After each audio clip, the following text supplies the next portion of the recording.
Grandes civilizações.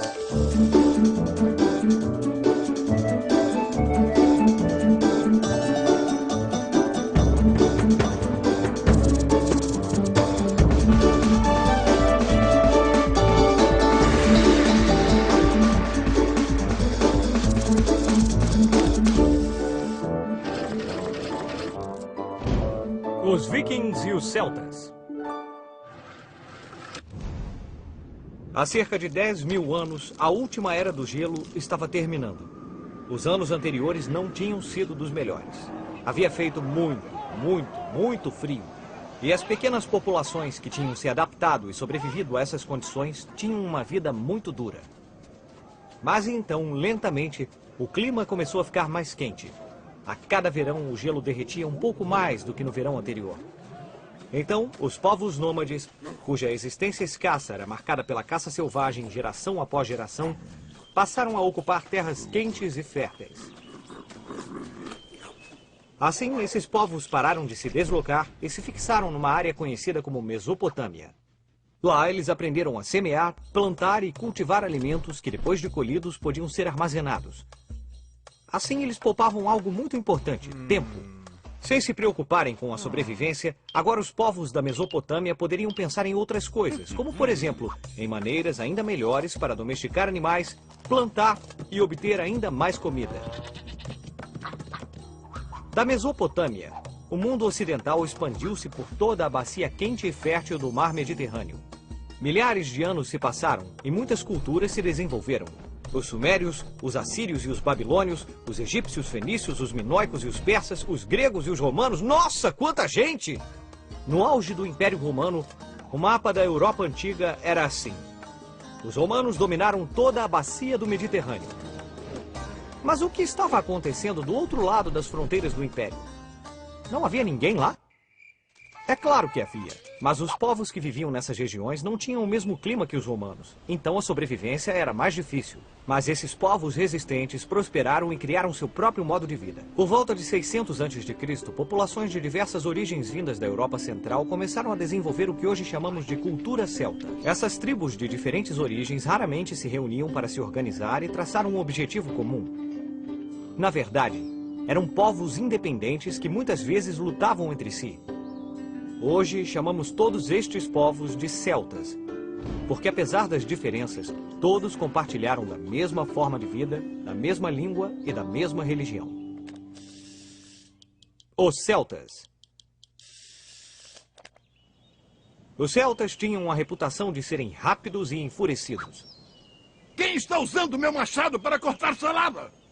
Os celtas eram uma sociedade militar liderada por um chefe guerreiro que comandava bravos soldados que frequentemente se juntavam para invadir e saquear outras terras e aldeias. Ah, tá parecendo que eles eram como os romanos. É, eles eram um pouco como os romanos, Pipo. Mas a diferença é que os romanos estavam invadindo terras para expandir o seu império centralizado. Os celtas não tinham um império centralizado como os romanos.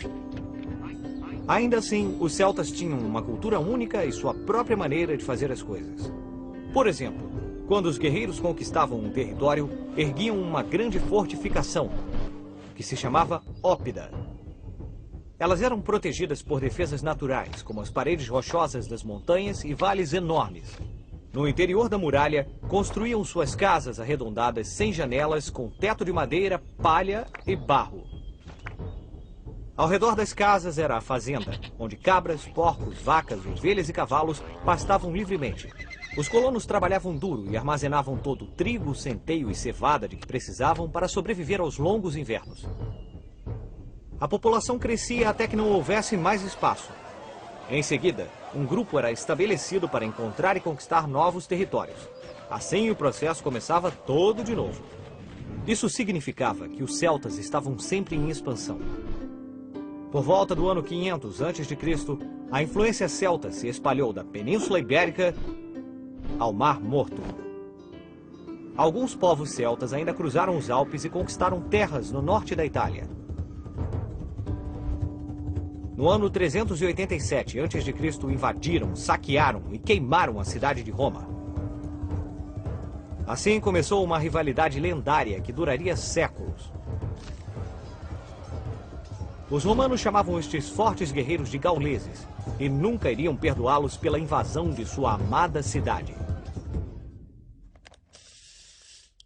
Os druidas.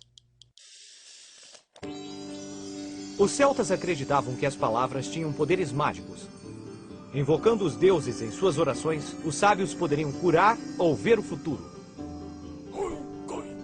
Mas, como não queriam cair em mãos inimigas por conta desses poderes mágicos, eles nunca deixaram nada escrito e tentaram manter esse conhecimento em segredo. Devido a isso, sabemos muito pouco sobre eles. Nos tempos modernos, às vezes, nós os imaginamos como homens altos, magros, com uma longa barba branca, vestindo túnicas com laços dourados e segurando varinhas mágicas. Esses sábios eram chamados de druidas e eram muito respeitados. Os chefes tribais sempre lhes pediam conselhos antes de tomar uma decisão. Os druidas conheciam os poderes de cura das plantas das florestas e podiam fazer poções de extratos de folhas e ervas que curavam as pessoas e lhes davam bravura nas batalhas. Muitas imagens modernas dos magos são baseadas em nossas histórias. Todos pensavam que nós, os druidas, possuíamos poderes mágicos para controlar o universo. Os druidas de diferentes tribos se reuniam uma vez por ano nas florestas de carvalhos sagrados para realizar um encontro muito especial. Lá, eles compartilhavam suas descobertas e conhecimentos. Alguns ensinavam aos outros como fazer poções mágicas e mostravam os efeitos que elas tinham. Os druidas muitas vezes eram acompanhados por aprendizes que os assistiam pacientemente para aprender os segredos misteriosos de seus mestres. A Guerra da Gália. As batalhas entre os celtas e os romanos são lendárias. Os romanos eram muito poderosos, mas tinham medo desses grandes guerreiros a que chamavam gauleses.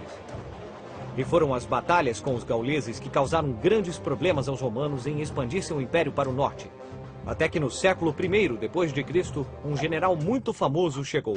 Não, por favor, você é muito gentil. Obrigado, obrigado. Esse general era Júlio César. E foi ele que finalmente conquistou os lendários gauleses. Mas não pensem que foi uma tarefa fácil. Foram necessários 7 anos de constantes campanhas militares até que Vercingetorix, o último rei dos gauleses, fosse derrotado e capturado por César. Durante esses anos, cerca de 800 cidades caíram sob o domínio romano e o número de vítimas foi terrível. Acredita-se que cerca de 3 milhões de pessoas morreram em combate e que mais de 1 milhão foram capturadas e vendidas como escravas aos romanos. Os poucos gauleses livres procuraram abrigo na Península Ibérica e na Grã-Bretanha, onde resistiram aos romanos até 42 a.C., quando foram novamente conquistados. No entanto, as últimas resistências gaulesas conseguiram se manter na Irlanda até o século VII, quando tentaram expandir-se uma última vez atravessando o mar até a Caledônia, uma região que hoje conhecemos como Escócia. Vamos usar nossa bússola do tempo para ver o que estava acontecendo nos outros lugares do mundo nessa mesma época. O que estava acontecendo no reino da Judéia enquanto os celtas estavam lutando contra os romanos na Grã-Bretanha? Em 61 a.C., através do mar Mediterrâneo, os judeus também estavam em guerra contra os romanos. Romanos aqui, romanos lá. Esses romanos estão em todo lugar? É isso aí, Pipo. Havia romanos de norte a sul, de leste a oeste, expandindo as fronteiras de seu imenso império por todos os lados. Na Judéia, o povo judeu possuía uma crença muito forte em sua própria religião e não podia aceitar a dominação romana. Os judeus resistiram e se rebelaram contra os romanos por volta do ano 70 d.C., quando o imperador Tito Vespasiano enviou tropas para destruir completamente Jerusalém. Os poucos judeus que sobreviveram se dispersaram pelo mundo em busca de outro lugar para morar. Esse fato ficou conhecido como a Grande Diáspora Judaica. No próximo episódio, os Vikings. Numa manhã fria do mês de junho do ano de 793 d.C., a paz e a tranquilidade do mosteiro de Lindisfarne foram quebradas para sempre. navios surgiram da névoa no horizonte, trazendo grandes e ferozes homens de barbas e cabelos compridos. Esses homens eram grandes guerreiros, que tinham uma habilidade incrível com suas espadas e com seus machados. Os monges de Lindisfarne estavam prestes a conhecer os vikings.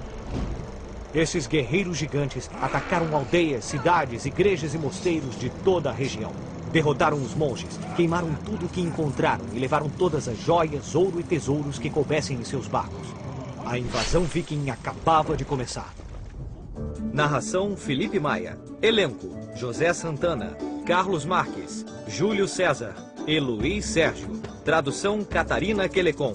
Versão brasileira: Alcateia.